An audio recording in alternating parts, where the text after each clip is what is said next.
بسم اللہ الرحمن الرحیم۔ السلام علیکم پیارے بچوں، کیسے آپ لوگ؟ یہ نردبان اردو آپ کی چوتھی جماعت کی کتاب ہے۔ آج ہم سیکھنے جا رہے ہیں کچھ نئے حروف اور ان کا استعمال، کہ کیسے ان کو استعمال کیا جاتا ہے، کس کس موقع پر استعمال کیا جاتا ہے۔ تو ویڈیو شروع کرنے سے پہلے، سبق کی طرف آگے بڑھنے سے پہلے میری آپ سے ریکویسٹ ہے کہ پلیز چینل کو سبسکرائب کر لیجئے، اور ویڈیو اچھی لگے تو لائک ضرور کر دیجیے گا۔ ویڈیو کو اینڈ تک دیکھنا بچوں، تاکہ کوئی بھی چیز آپ مس نہ کرو۔ تو سب سے پہلے میرے پاس جو حرف ہے وہ ہے جوں ہی، یعنی جیسے ہی، جوں جوں، جیسے جیسے۔ اس کی بات مجھے پسند آئی چنانچہ۔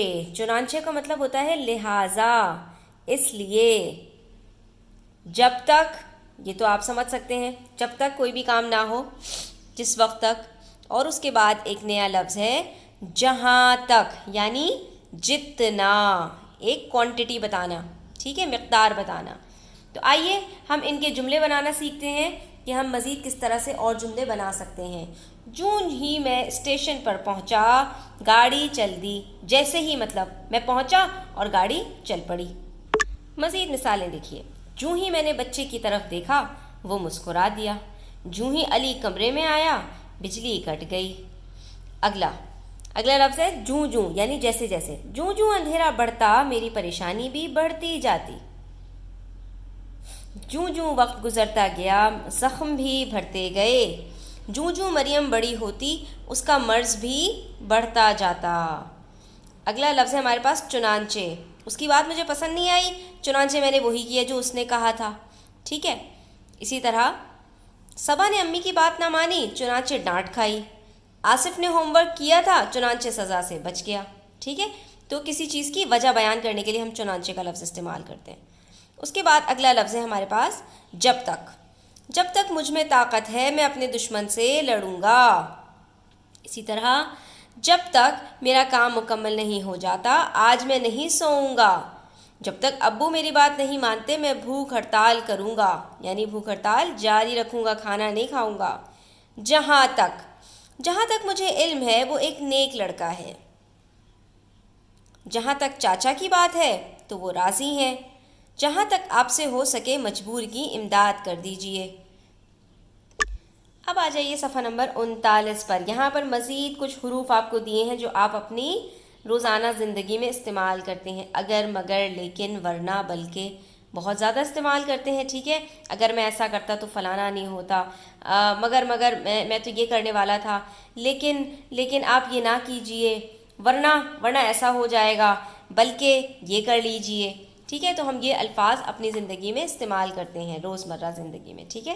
تو آئیے پہلے ہم جملوں کو دیکھ لیتے ہیں کہ ان جملوں میں کون سا حرف آئے گا، اور اس کے بعد پھر ہم مزید جملے بنائیں گے۔ اگر وہ محنت کرتا تو ضرور کامیاب ہو جاتا، ٹھیک ہے۔ میں نے اسے بہت سمجھایا لیکن اس نے ایک نہ سنی۔ آسان سے جملے ہیں بہت۔ اس نے کوشش تو بہت کی لیکن کامیاب نہ ہو سکا، یا مگر کامیاب نہ ہو سکا۔ سوچ سمجھ کر کام کرو ورنہ نقصان اٹھاؤ گے۔ میں اسے دوست نہیں بلکہ بھائی سمجھتا ہوں، ٹھیک ہے۔ بلکہ کب آتا ہے؟ اس کے علاوہ۔ اگر وہ محنت کرتا تو ضرور کامیاب ہو جاتا۔ اب نئی مثالیں دیکھیے۔ اگر وقت پر کام کر لو تو کبھی پیچھے نہ رہو۔ اگر اپنی چیزیں جگہ پر رکھو گے تو کبھی گم نہیں ہوں گی۔ علی نے کہا بس سے چلتے ہیں، لیکن وہ گاڑی سے جانا چاہتی تھی۔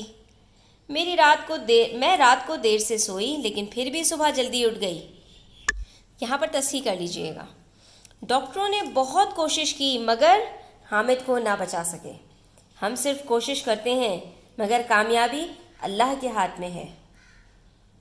ابھی وقت ہے پڑھ لو ورنہ بہت پچھتاؤ گے۔ چولہے کے پاس سے نہ ہٹنا ورنہ دودھ ابل کر گر جائے گا۔ وہ صرف کلاس میں نہیں بلکہ پورے اسکول میں مشہور ہے۔ تم نے صرف مجھ پر نہیں بلکہ میرے گھر والوں پر بھی احسان کیا ہے۔ اب آ جائیے صفحہ نمبر 50 پر۔ یہاں پر کچھ خالی جگہ ہیں اور ہمیں حروف کی مدد سے ان کو پر کرنا ہے۔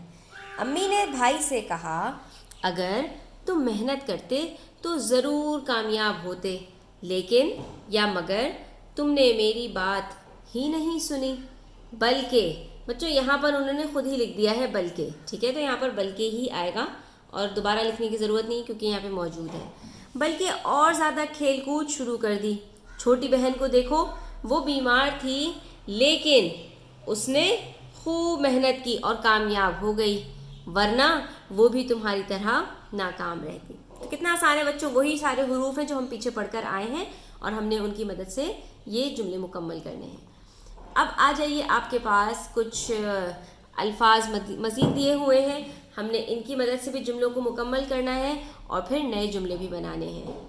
چونکہ، کیونکہ، حالانکہ، سوا اور علاوہ، ٹھیک ہے، تو ہم ان سے بھی جملوں کو اپنے مکمل کر لیتے ہیں۔ بچوں یہ جو حرف آپ کے پاس چونکہ ہے نا، یہ بھی وجہ بتانے کے لیے آتا ہے، لیکن یہ جملے کے شروع میں ابتدا میں استعمال ہوتا ہے، تو ہم کیونکہ سے جملہ استعمال نہیں کرتے بلکہ ہم چونکہ سے جملہ استعمال کرتے ہیں۔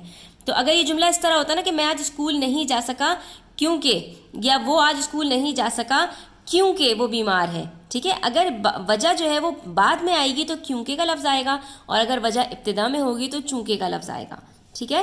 وہ مجھ سے لڑنے لگا حالانکہ میں نے اسے کچھ بھی نہیں کہا تھا، ٹھیک ہے، باوجود اس کے کہ میں نے اسے کچھ بھی نہیں کہا تھا وہ مجھ سے لڑنے لگا۔ حامد کے سوا تمام لڑکے حاضر تھے، یعنی حامد کے علاوہ۔ اس نے غریب آدمی کو 10 روپے کے علاوہ ایک کمبل بھی دیا۔ علاوہ کا لفظ کب استعمال کرتے ہیں ہم؟ اس کے ساتھ ساتھ، یعنی اس کے بجائے۔ میں آج اسکول نہیں جا سکا کیونکہ میں بیمار تھا۔ اب اگر اس جملے کو میں پلٹ دوں، چونکہ میں بیمار تھا اس لیے آج اسکول نہیں جا سکا، تو پھر وہاں پہ کیا آئے گا؟ چونکہ۔ چونکہ گرمی زیادہ ہے گھر سے باہر کم سے کم نکلو، چونکہ علی پڑھتا رہا ہے اس لیے کامیاب ہو گیا۔